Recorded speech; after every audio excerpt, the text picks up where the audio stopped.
Avropanın orta mənzilli hava tədqiqatları mərkəzinin bulud analizlərinə əsasən 9 iyun 2026 tarixində Bakı-Abşeron-Sumqayıt ərazisində qəfil tufanın qopma ehtimalı var.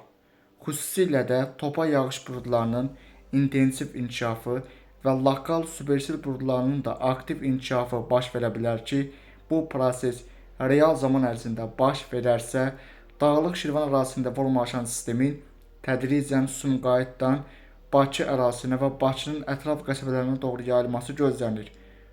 Buludun analizi, yəni buludun gözlənilən inkişafı bu şəkildə baş verəcək.